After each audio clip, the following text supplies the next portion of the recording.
भीषण गर्मी के चलते जंगली जानवर पानी की तलाश में आबादी की ओर कूच कर लोगों के ऊपर लोरमी क्षेत्र में लगातार भालू के हमले हो रहे हैं। आज फिर बैगा आदिवासी दंपत्ति पर 2 शावक और माई सहित 3 भालुओं ने हमला कर दिया।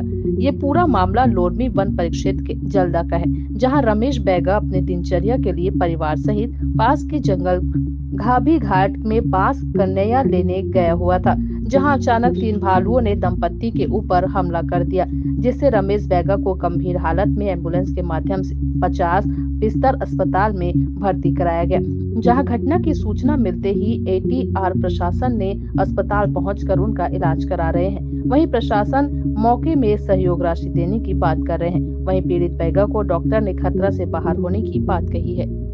लोरमी से साजिद खान की रिपोर्ट। इंजरीज के साथ बियर अटैक के केस को लेके आए हैं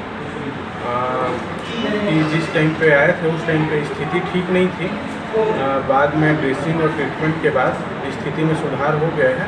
2 दिन रखने के बाद उनको डिस्चार्ज कर दिया जाएगा।